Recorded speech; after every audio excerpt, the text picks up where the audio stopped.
Hey, ഒന്നും അങ്ങ് ശരിയാവണില്ലല്ലേ? രാത്രി എഴുതിയിട്ട് നിസ്കരിച്ചിട്ടോ ഖുർആൻ ഓതിയിട്ടോ ഒന്നും റാഹത്ത് കിട്ടണില്ല, മനസ്സമാധാനമായിട്ടൊന്നും ചെയ്യാൻ കഴിയണില്ലല്ലേ? ഞാൻ മനസ്സിലാക്കണത് പഠിച്ചവനായിട്ടുള്ള കാര്യങ്ങൾ നമുക്ക് പെട്ടെന്ന് ചെയ്തു തീർക്കാൻ പറ്റും. കാരണം നമ്മൾ പഠിച്ചവൻ എനിക്ക് പുറത്തു തരണേന്ന് ആലോചിക്കുമ്പോഴത്തേക്കും പഠിച്ചവൻ ചിലപ്പോൾ നമുക്ക് പുറത്തു തരും. പഠിച്ചവൻ അങ്ങനെയാണ്, നമ്മൾ ചെയ്യാൻ മനസ്സ് കട്ടിയാൽ മതി, പഠിച്ചവൻ നമുക്കൊക്കെ റാഹത്തിലാക്കി തരും. പക്ഷേ ഈ മനുഷ്യന്മാർ തമ്മിലുള്ള ഇടപാടുണ്ടല്ലോ, അതിൽ പഠിച്ചവനക്ക് ഇടപെടാൻ കഴിയില്ല കേട്ടോ.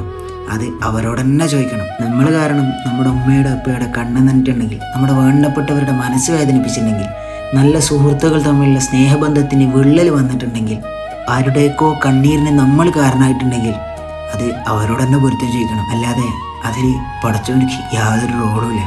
അതുകൊണ്ട് ചോദിക്കുകയാണ്, ആർക്കെങ്കിലും എന്തെങ്കിലും ഉണ്ടായിട്ടുണ്ടെങ്കിൽ പൊരുത്തപ്പെടണടാ. ഒന്നും അറിഞ്ഞുകൊണ്ടല്ല, ആരെയും പ്രയാസപ്പെടുത്തണം എന്ന് വിചാരിച്ചിട്ടില്ല. പക്ഷേ കുല്ലുബനിയാദ മഹത്താവ് എന്ന് പറഞ്ഞല്ലോ, ആദമിൻ്റെ മക്കളൊക്കെ തെറ്റ് ചെയ്തു എന്ന് പറയാം. അങ്ങനെ എന്തൊക്കെയോ ചെയ്തു പോയിട്ടുണ്ട്.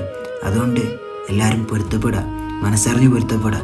ഇൻഷാ അല്ലാഹ് ഇങ്ങനെ ചെന്ന് മാപ്പ് ചോദിക്കാൻ അവരോട് നമുക്ക് കഴിഞ്ഞിട്ടില്ലെങ്കിൽ ഒരു പക്ഷേ ഇതവിടെ പെൻഡിങ് ആയി ഇങ്ങനെ കിടക്കും. അതുകൊണ്ട് എന്തെങ്കിലുമൊക്കെ ഉണ്ടായിട്ടുണ്ടെങ്കിൽ ഇപ്പം തന്നെ പൊരുത്തം ചോദിക്കുക. ഇതൊന്നും ഈഗോയുടെ പേരിൽ തോറ്റുകൊണ്ടൊന്നല്ല, നാളെ പടച്ചവൻ്റെ മുന്നിൽ നേരിടേണ്ട ഒരു യാഥാർത്ഥ്യമാണ്. ഇൻഷാ അല്ലാഹ്.